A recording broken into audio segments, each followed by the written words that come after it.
The Krusty Krab is back in business! منذ أن كنا صغارا وحتى الآن ما زلنا نشاهد الرسوم المتحركة، لكنني متأكد أنك لم تكن تتابع كل التفاصيل بنسبة 100%، ولذلك مرت أمامك أخطاء لم تلاحظها من قبل، من تغيير أماكن الشخصيات إلى أخطاء في التحرك أو تغيير مفاجئ في الملابس، وحتى أشياء تختفي وتظهر من جديد. لذلك ركز جيدا، لأنك ربما شاهدت هذه الأخطاء من قبل لكنك لم تنتبه إليها. والآن لنبدأ ونرى كم خطأ استطاع اكتشافه، وبدون إطالة فهي بنا. اليوم سنستعرض 24 خطأ من الموسم التاسع والعاشر من سبونج بوب. أول حلقة معنا هي لا تنظر الآن. هذه الحلقة من الموسم التاسع وهي مليئة بالأخطاء، لذا استعد جيدا بينما نبدأ باستعراض اللقطات. Patrick and I are going to see Fisherman 4. You two won't sleep a wink tonight if you see that movie. Take your seats. Seats taken, sir. Ooh, the movie's starting. أول خطأ يظهر هنا. انظروا إلى الأشخاص الجالسين في الخلفية، ستلاحظون أنهم يغيرون أماكنهم وينتقلون إلى مقاعد أخرى بين اللقطات. في اللقطة الأولى توجد السمكة البنفسجية في أقصى اليمين، وخلفها رجل مسن مع عدة أسماك في الصف الرابع والصفوف الخلفية. لكن بعد جلوس سبونج بوب وبسيط وفي هذه اللقطة تظهر سمكة خضراء وأخرى حمراء في الصف الثاني، كما أن الأسماك الموجودة في الخلف لم تعد في أماكنها السابقة. ويستمر هذا الخطأ طوال الحلقة. وعندما تطلب السمكة صوفي من سبونج بوب وبسيط أن يلتزم الصمت، ستلاحظون أن السمكة الخضراء التي كانت تجلس بجانبها بقيت في مكانها، لكن فجأة أصبحت منها نسخة أخرى في مقعد بعيد عنها، وتبقى في ذلك المكان حتى نهاية المشهد. لذلك هذا خطأ في التحريك. كما أن بسيط يمتلك طوال الحلقة أسنانا حادة، مع أن شكله المعتاد لا يكون كذلك. Okay, keep your eyes open. No problem. Trick, I'm getting scared. Hold my eyelids open. I'm on it. It was Rocky Road! Must close eyes. Too scary. I can't hold your eyelids. They're too slippery. No! بعد أن أعاد سبونج بوب وبسيط مشاهدة الفيلم لأنهما غلبهما النعاس في المرة الأولى، يظهر رجل جديد خلف بسيط. في البداية يكون جالسا خلفه مباشرة، لكن عندما يقفز بسيط في المقعد ليبقي عيني سبونج بوب مفتوحتين، ينتقل الرجل فجأة إلى الصف الذي خلفه. لاحقا وبعد انتهاء الفيلم يظل سبونج بوب وبسيط خائفين، فيساعدهما شفيق على العودة إلى منزلهما. يقذف بسبونج بوب نحو منزله، لكن راقبوا جيدا ما سيحدث. كان سبونج بوب يرتدي ملابسه كاملة وهو يصعد الدرج، لكن عندما يسقط على سريره يصبح فجأة بدون ملابس. كما أنه كان يرتدي حذاءه عندما وصل إلى السرير، لكن عندما يخاف من البسيط يختفي الحذاء ويصبح حافي القدمين. يتنكر شفيق في هيئة الصياد لإخافة سبونج بوب وبسيط، فيقومان بإغلاق الباب بكل ما يجدانه ويضيعان سريع ضمن الحاجز. لكن في اللقطة التالية يختفي سريع تماما وكأنه لم يكن موجودا أصلا، إما أن سريع تخلى عنهم لعلمه أنه لا يضيف شيئا إلى الكتلة، أو أن الرسامين نسوا ببساطة. كما قلت هذه الحلقة مليئة بالأخطاء، لكن بقي لنا القليل فقط. هنا تختفي مدخة منزل سبونج بوب رغم أنها تكون موجودة دائما في الجهة اليمنى من المنزل. وفي نهاية الحلقة عندما يرمي بسيط الأشياء على شفيق نسمع أصواته، لكن فمه يتحرك مرة واحدة فقط، أما بقية الأصوات فتخرج دون أي حركة لفمه. There. No need to thank us. We were only doing what any good friends would do for their bestest buddy. ننتقل الآن إلى حلقة الكتاب الأصفر الصغير من الموسم التاسع. هذه الحلقة قصيرة، لذا سندخل مباشرة إلى الأخطاء.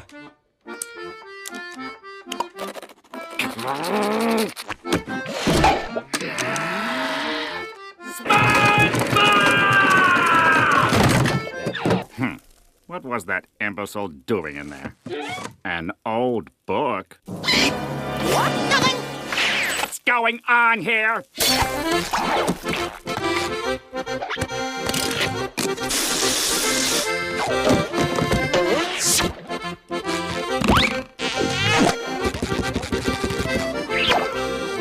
يعثر شفيق على مذكرة سبونج بوب، لكن هذا ليس الخطأ الذي نتحدث عنه. ففي هذا المشهد يبدأ سبونج بوب بتحضير شطائر السلطة من داخل جسده، ولا يضيف إليها سوى الكاتشوب والخردل. لكن عندما يضعها على الطاولة تظهر بداخلها أوراق الخس رغم أنه لم يضيفها من الأساس، فهذا يعد خطأ في الحلقة. وأثناء سخرية شفيق مع سبونج بوب يضع جهاز تشغيل الموسيقى فوق الشواية، لكن بمجرد أن يبدأ سبونج بوب بالرقص يختفي الجهاز فجأة. يغادر سبونج بوب مطعم مقرمشة سلطة وهو محطم القلب، ولا يرتدي سوى ملابسه الداخلية. وهنا يظهر خطأ آخر. الحلقة التالية نراه مرتديا ملابسه كاملة رغم أنه خرج قبل لحظات بملابسه الداخلية فقط. You know, Squidward, everyone was so amused by it, I had it published. It's a bestseller, and I owe it all to you. Besides, you only read my work diary. ننتقل الآن إلى حلقة سبونج بوب.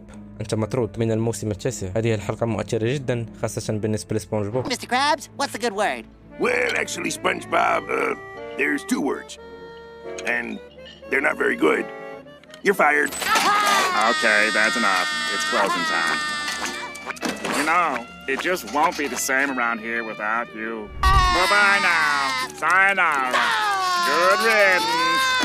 مشهد محزن بالفعل، لكن توجد فيه ملاحظة. عندما يحمل شفيق سبونج بوب خارج مطعم مقرمشة سلطة، تظهر طاولة المطعم المعتادة ذات عجلة قيادة سفينة حمراء، لكن بعد لحظات عندما يودعه شفيق يصبح داخل المطعم فارغا تماما وتختفي جميع الطاولات. يعود سبونج بوب إلى منزله حزينا ويطعم سريع. في هذا المشهد نرى خزانة مليئة بطعام سريع، لكن عندما يحاول إطعامه مرة أخرى لاحقا تصبح الخزانة فارغة تماما. ولاحظوا أيضا ذراعه في هذا المشهد، تلتف ذراعه حول العلبة 3 مرات، لكن عندما يسكب الطعام في الوعاء تصبح الذراع أطول وتلتف حولها مرات أكثر من قبل. وبما أن طعام سريع قد نفد، يقرر سبونج بوب إعداد طعام منزلي بنفسه. راقب وجهه في هذا المشهد.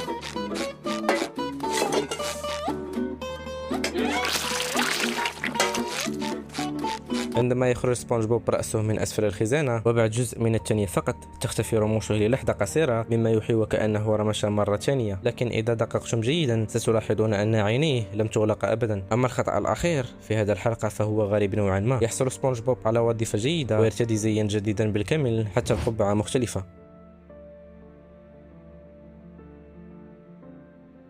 لكن في اللقطة المقربة تظهر فجأة قبعة مطعم مقرمشة سلطة فوق رأسه، وكأن الرسامين نسوا أنه يعمل في مكان آخر. والآن ننتقل إلى حلقة أخرى من الموسم التاسع بعنوان القادم من بحيرة جوب. هذه الحلقة لا تحتوي على عدد كبير من الأخطاء مثل الحلقات السابقة، لكن الأخطاء موجودة فيها واضحة. لذا لنبدأ. Chum!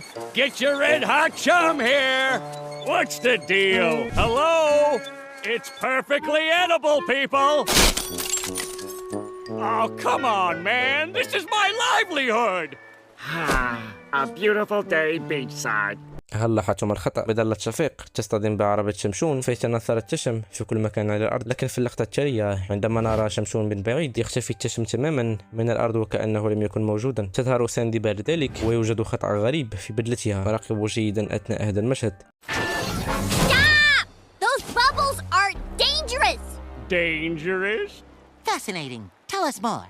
Yeah, but with visual aids. Okay.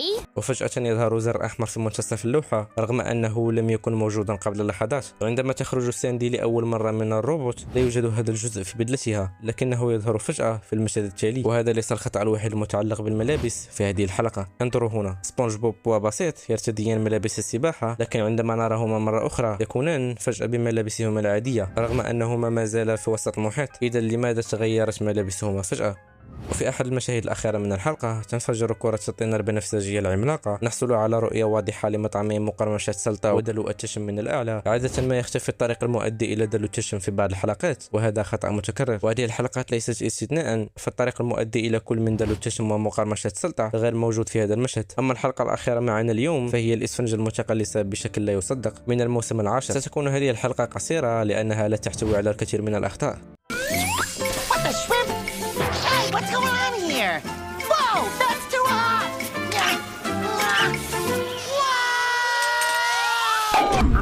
What is that? Hey, it's my little urchin friend. Aw, hey, little guy, don't cry.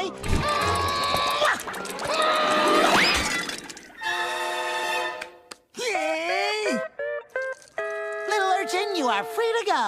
You okay?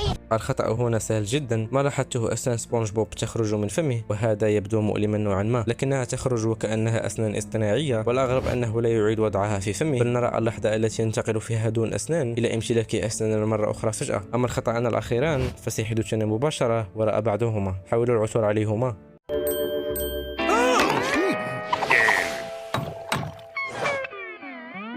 Personal hygiene service! Did you see that? Personal hygiene service! عندما يعلق السيد سلطة لوحة خدمة النظافة الشخصية على القائمة يمكنكم رؤية الأطعمة وأسعارها، وصدقوا أو لا تصدقوا كلمة كريبي باري مكتوبة بشكل خاطئ رغم أنها أهم وجبة في القائمة. كما ترون هنا كتبت كلمة باري بهذه الطريقة PATTIE بدلا من PATTY. ربما كانوا يقصدون كتابة كريبي باريز بصيغة الجمع، لكن حتى في هذه الحالة نسوا إضافة حرف S. ولا أعتقد أن السيد سلطة سيبيع سلطة برجر على شكل حزمة. أما الخطأ الأخير وهو أيضا خطأ آخر واضح فيتعلق بهذه الشخصية، الشخص الذي يصرخ قائلا خدمة النظافة الشخصية بعد أن ينتهي من الصراخ نراه خارج الطابور الذي يسير إلى صندوق الدفع. فكان هذا كل شيء بالنسبة إلى هذا الفيديو. أتمنى أن يجدكم هذا الفيديو بخير، ولا تنسوا الاشتراك والضغط على زر اللايك وكتابة أي شيء في خانة التعليقات في الأخير هي لكم. فلنلتقي في فيديو جديد. بيس. It's okay, Squidward. I'll make the patties for you. Yeah, I forgot. I'm too little.